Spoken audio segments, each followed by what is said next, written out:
얼마 전 지인이 이런 말을 했어요. 차라리 전쟁이 났으면 좋겠다고. 본인은 앞으로 먹고 살만한 것이 있음에도 이런 생각이 드는데 없는 사람들은 오죽하겠느냐면서요. 베풀지 않는 사람들에 대한 부정적인 생각이 이 불만으로 표출되어서 나온 얘기지만요. 전쟁이 나서 죽을 사람은 죽고 살 사람은 다시 살아서 새롭게 사회를 이끌어갔으면 좋겠다는 얘기를 듣고요. 그렇다면 난 어떨까? 잠시 그런 생각을 해봤어요. 하나님을 영접하기 전이었다면요. 지인과는 상반되게 죽는 게 두려워 반대했을 것이에요. 그러나 지금은요. 전쟁이 나서 죽던, 불치병에 걸려 죽던 언제든 상관없이 죽음이 두렵지가 않아요. 육적인 죽음을 통해 나의 몸은 이 세상에 존재하지 않지만 나의 영혼은요. 하나님과 함께 하기 때문에 지금은 그 죽음이 두려운 게 아니라 죽음을 통해서 하나님을 빨리 만날 수 있는 그 소망만을 갖고 살아가고 있어요. 그리고 안타까운 것은요. 그 지인이 지옥이 얼마나 무시무시한가 한 번쯤이라도요 생각했다면요. 그렇게 죽음을 이웃집 놀러 가듯이 가볍게 생각하진 않았을 거라는 그런 생각이 들어요. 그렇다면 지옥과 천국은 죽어서만 갈 수 있는 곳인데 어떻게 지옥과 천국이 있는 것을 구별하겠는가? 지옥은요 꼭 죽어서만 가는 것이 아니에요. 하나님을 모르고 사는 지금의 우리의 이 모습이 바로 이 땅에서 지옥을 맛보고 사는 것이에요. 요즘 방송에서 많이 회자되고 있는 유명인들 많죠. 이들이 TV만 틀면 그들에 대한 얘기로 도배장식을 하고 있을 때 저는 그들을 보면서 이런 생각을 해요. 저들이 지금 어떤 심정일까? 나 같으면 차라리 모든 것을 다 내려놓고 원래 나의 모습으로 돌아갈 것 같은데 되게 유명하다는 사람들은요. 그 명예욕이란 이 탐심 또 재물에 대한 욕구 때문에요. 그걸 쉽게 내려놓지 못하고 세상 기류와 싸우고 있는 그 마음들이 바로 지옥이라고 전 그렇게 생각해요. 즉 하나님을 모르고 사는 이 땅의 사람들이 사는 이곳이 바로 지옥이라는 뜻이죠. 반대로 하나님과 함께 동행하며 사는 사람들이 이 지옥 같은 땅에서 천국을 맛보며 살아가고 있는 사람들이에요. 하나님을 영접하기 전에 나의 마음은요 늘 지옥이었어요. 그러나 지금은요 마음 안에 평화와 자유와 쉼을 얻고 있어요. 나를 이끌고 인도하시는 분이 하나님이시기 때문에요. 내 마음 안에 성령이 인도할 때 늘 천국으로 살아가고 있는 거예요. 천국은요. 하나님이 계신 곳이에요. 그렇다면 그 하나님을 어떻게 만날 수 있는가? 우리는요. 하나님께 직접 갈 수가 없어요.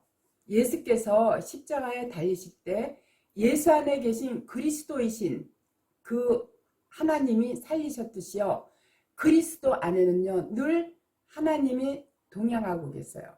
태초에 말씀으로 동행하신 그 하나님께서 그 말씀을 통해 우리를 끌고 가시는 거예요. 그 말씀 안에 거하는 우리가 바로 그리스도 예수 안에 함께 거하는 것이에요. 이게 구속이고 이게 제사함이며 말씀으로 거듭남이에요. 말씀으로 거듭난 자만이요. 성령을 선물로 받는 것이죠. 기도해서 계시받고 응답받는 것이 성령이 아니에요. 실제로 응답받은 것이요. 현실로 이루어졌다면요. 그게 바로 거짓 성령이에요. 마귀도요. 거짓 성령쯤은요. 얼마든지 충분히 흉내낼 수 있는 그러한 능력이 있어요. 그렇기 때문에 강도인 목사들이야말로요. 해결을 해야 돼요. 제가 지난달 그 정강은이 목사에 대해서 얘기했더니요. 다른 거에는 없는데 정강훈이 팬들이 많긴 많은가 봐요. 그 사람은요, 입만 열었다면 거짓말이에요. 입만 열었다면 성령을 빙자해가지고요, 많은 하나님의 백성들을 미혹시키고 있어요. 그런 인간은 목사가 아니에요. 근데 그 팬들이 제가 정강훈에 대해서 조금만 얘기를 했다면요, 그 팬들이 댓글을 많이 올라오는데요. 저는 너무 기가 막혀서 웃음밖에 안 나와요. 그런 사람한테 속으면요, 여러분 열심히 교회에다 어떤 그 젊은 그 부부는 10억을 정강훈이한테 냈다면서 그걸 정강훈이가 자랑스럽게 얘기하더라고요. 그거요, 정말 자기 전 재산 정강훈이한테 갖다 바치고요. 그 사람들 죽을 때 어디로 가는지 아세요? 절대 천국 가지 못해요. 그런 미혹에서 제발 좀 벗어났으면 좋겠어요. 그 정강훈이 그냥 봐도 그 거짓말스럽고 사기스럽지 않아요? 응? 왜 그런데 넘어가는지 몰라요. 많은 사람들이. 물론 그것도 하나님이 어떤 계획이 있고 뜻이 있어서 정강훈이 같은 인간도 사용하시는지 모르지만요. 도구로 사용하시는지 모르지만요.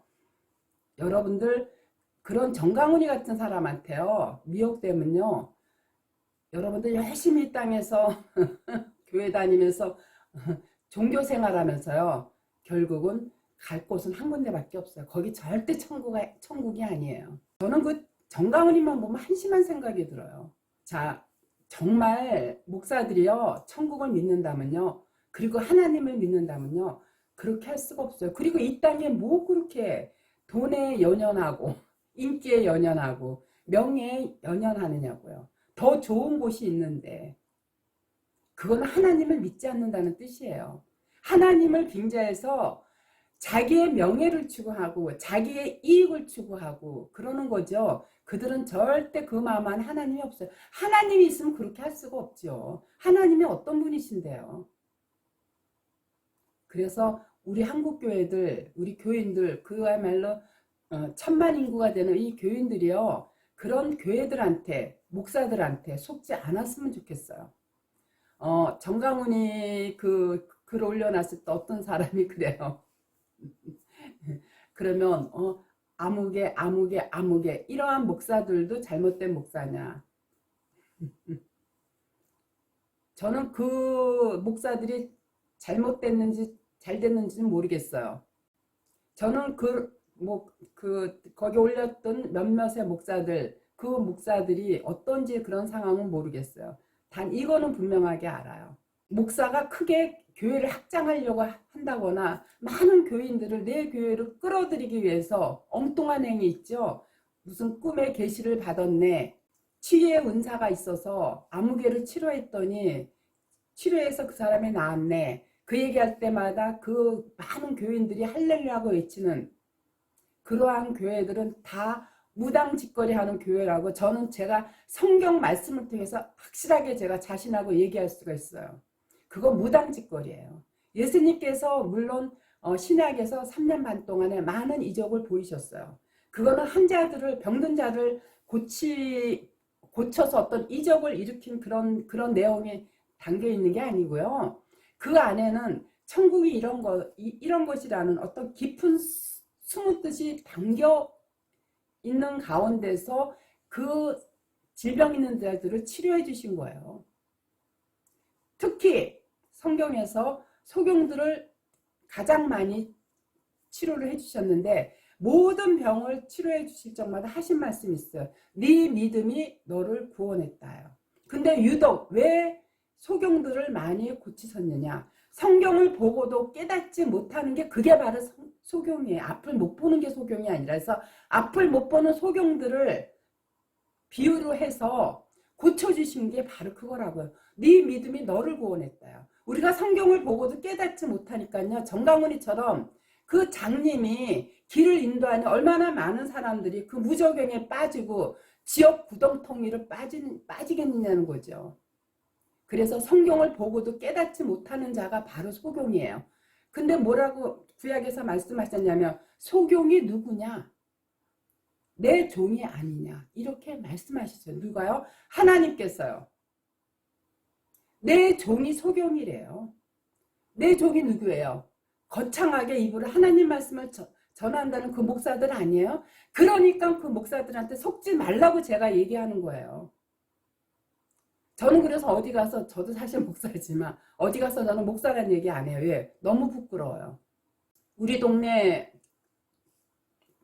작은 읍내지만요, 아주 건물을 크게 지어놓은 교회가 그 작은 읍내 3개나 있어요. 그 중에 한 교회는요, 목사가 그 할머니들 오는 그 신도들 있죠, 교인들을요 사기쳐가지고요, 다단계인지 뭔지 그거 사기쳐가지고요, 거기서는 제가 아예 목사라고 얘기하는 것도 부끄러워요. 똑같이 보기 때문에. 그래서 제가 항상 강조하는 게, 그리고 제가 복음에 관련된 책을 쓰면서 제목을 좀 더 강하게, 뭐 종교는 사기다, 더 이상 목사한테 속지 말라, 아직도 목사한테 속고 있는가, 이러한 제목을, 강한 제목을 붙인 거는요, 많은 교인들이 정말 그 목사들한테 속기 때문에 그들한테 속지 말고, 성경 말씀 자체가 하나님이니까 말씀 안에서 깨달음을 얻어서 그 하나님과 늘 동행하는 삶을 살라고 제가 매번 강조하는 이유가 바로 그거예요. 왜? 너무 답답했어요. 목사들이요, 성경을 전혀 깨닫지 못해요. 그러니까 엉뚱한 행위만 해요. 근데 자기네들도 알잖아, 자기 마음을. 그러니까 폼도 내고 싶은 마음도 있지만 뭔가 마음이 두려우니까 자꾸 세계적으로 선교를 한다, 봉사를 한다, 구제를 한다, 이런 일에 앞장서는 게 바로 그거예요. 그거 1000번, 100번, 10,000번 해도요, 그걸로 우리가 구원받지는 못해요. 그게 나쁘다는 게 아니라 성경에서 얘기하는 그 구원의 뜻이 무엇인가, 이걸 정확하게 깨닫고 나서 그런 행위도 하라는 거예요. 근데 거의 많은 교회들이, 조금 부자다는 교회들, 얼마나 폼나게 이웃을 섬긴다는 미명 아래 자기네 교회들, 위신과 체면과 목사의 위신을 앞세우기 위해서 많은 교회들한테 그러한 걸 하게끔 권하는 거는요, 그만큼 하나님을 믿는다고 하는 자들이요, 자기 마음을 보니까 늘 불안한 거야. 우리가 성경을 읽으면요, 그 안에서 깨달음을 주셔요. 그때 평화가 와요. 그래서 예수님께서요, 수고하고 짐진 자들아 다 내게 오라 그랬어요. 내가 너희를 편히 쉬게 한다 그랬어요. 근데 오늘날 교회들은 어때요? 재짐을 잔뜩 지어주고 있어. 주일날 바쁜 일이 있는데도, 바쁜 일이 있어서 교회 하러 안 가면 굉장히 마음이 찝찝해. 쓸 일이 많아서 11조 한번 건너뛰면요, 마음이 불안해. 이게 뭐예요? 이게 다 재짐이에요. 11조? 이미 예수님께서 십자가에서 다 이루신 거예요. 11조 내는 거를 내지 말라는 게 아니야. 11조가 무슨 뜻인지 그 본질을 알고 내라는 거예요. 하나님이신 그 예수님께서요, 우리를 구원하시기 위해서 십자가에서 다 이루고 가셨어요. 뭐를? 율법을. 11조 자체가 율법이에요. 근데 왜 다른 거는 다 무시하면서 그 11조만 열심히 지키려고 하고 그것만 강조하느냐고요.